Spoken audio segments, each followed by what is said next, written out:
E girando a nossa reportagem, a Yasmin Costa está nos chamando ao vivo lá de Brasília, 7, 8 horário de Brasília, para a gente conversar um pouquinho sobre a desoneração da folha de pagamento, que foi algo que foi instituído no passado e vem sendo frequentemente renovada. A desoneração vence agora no dia 31 de dezembro e tem 17 setores da economia que são os que mais geram emprego, num momento muito específico, né? Porque é a hora que as empresas começam a fazer seus orçamentos para o ano que vem, decidir se vão contratar, por quanto vão contratar, algumas infelizmente se vão demitir, por que vão demitir, elas têm que saber quanto vão pagar de imposto, não é isso, Yasmin? Se a desoneração de impostos da folha de pagamento vai continuar vigorando ou não, parece que sim, porque o projeto está andando aí em Brasília, não é? Bom dia e bom trabalho para você, Yasmin.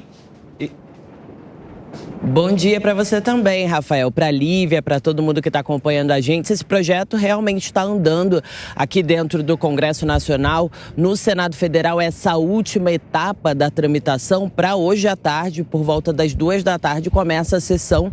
E o segundo item da pauta do Senado é justamente esse projeto que trata da desoneração da folha de pagamento para, como você disse, os 17 setores da economia brasileira que mais empregam. Cerca de 9 milhões de trabalhos diretos e indiretos estão relacionados a esses 17 setores. E claro, como você também bem disse, eles querem saber como é que vai ser a questão envolvendo os impostos para saber quem vai contratar, como vai contratar, qual é o salário dessas pessoas que eles vão contratar.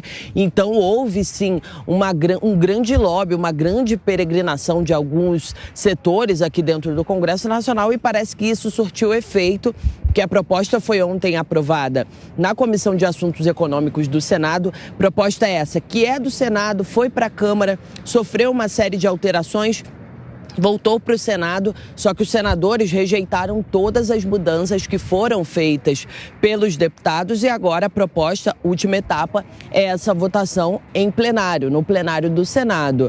A proposta, assim, se a gente fosse trazer os pontos importantes, principalmente, ela trata da questão de substituir a contribuição previdenciária de 20% sobre os salários por uma alíquota que varia de 1% a 4,5% justamente sobre a receita bruta. E para as empresas é uma economia, eles conseguem aí ter uma margem e pagar menos impostos. A proposta, ela seria a questão da mudança na desoneração terminaria agora em dezembro, dia 31 de dezembro, mas agora, se for aprovada, tudo indica que deve ser sim aprovada, o prazo passa lá para 2027. Houve ainda uma tentativa, principalmente por parte da base governista dentro do Senado Federal, de tentar ali adiar essa votação. O senador Jacques Wagner, por exemplo, que é o líder do governo no Senado, ele disse o seguinte: não faz sentido a gente votar essa questão da desoneração da folha de pagamentos no momento que a gente trata de reforma tributária.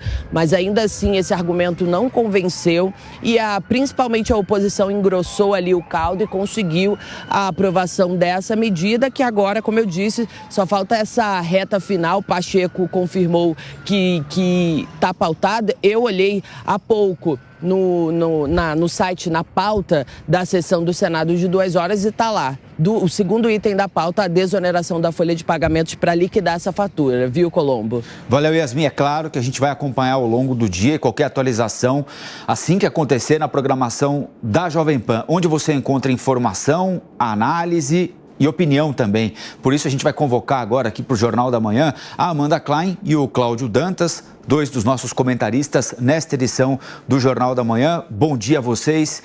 Bem-vindo, Cláudio. Bem-vinda, Amanda. Queria fazer uma pergunta para vocês dois, começando pela Amanda. Essa desoneração começou lá atrás como algo temporário e vem sendo renovada frequentemente. É ameaça ou bom argumento desses 17 setores da economia quando dizem, se não renovar, teremos de demitir? Amanda.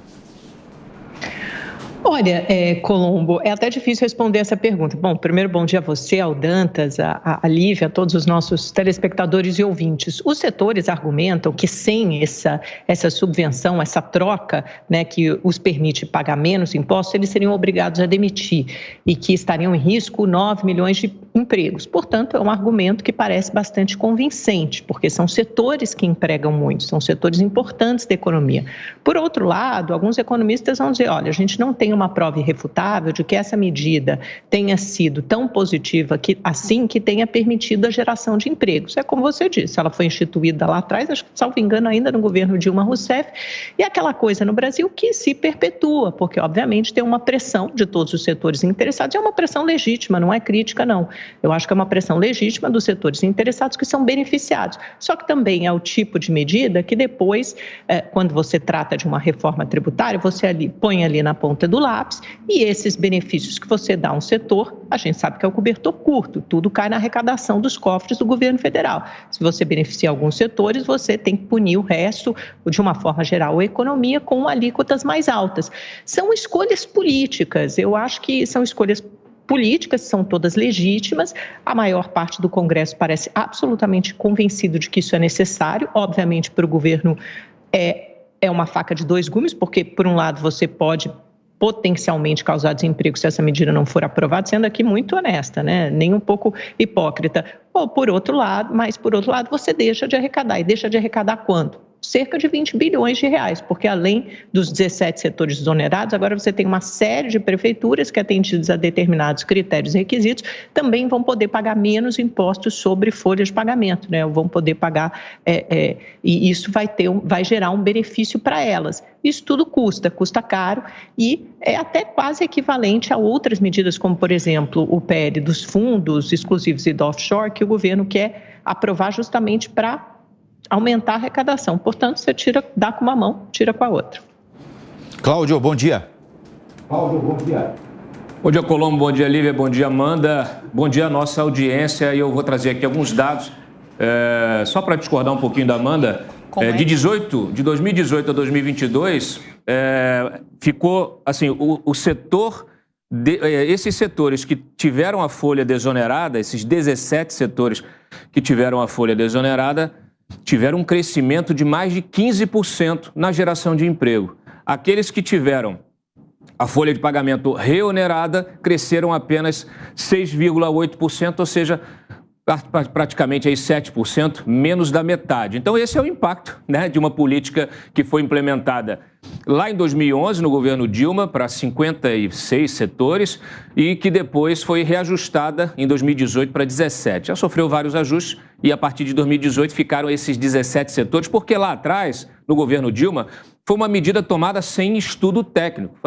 Simplesmente pegaram, fizeram ali uma pesca de arrastão, resolveram liberar para todo mundo e aí depois se concentraram naqueles setores que mais geram emprego, justamente num momento em que o Brasil se recuperava daquela crise econômica que havia sido deixada, né, a maior crise que tivemos recente, que havia sido deixada pelo governo Dilma Rousseff. Então, é uma medida que tem o seu impacto positivo, ela precisa ser mantida. A discussão sobre reforma tributária não interfere nessa questão atualmente, porque a reforma tributária, o impacto dela só começará a ser implementada daqui a pelo menos 8 anos. Então, é o tempo aí também para se pensar no modelo de transição. O que a gente precisa ter em mente é o seguinte: para gerar emprego, o empresário precisa pagar menos impostos. A sociedade, de uma maneira geral, precisa pagar menos impostos. Para pagar menos impostos, você precisa fazer uma reforma tributária justamente que baixe essa carga tributária que é escorchante.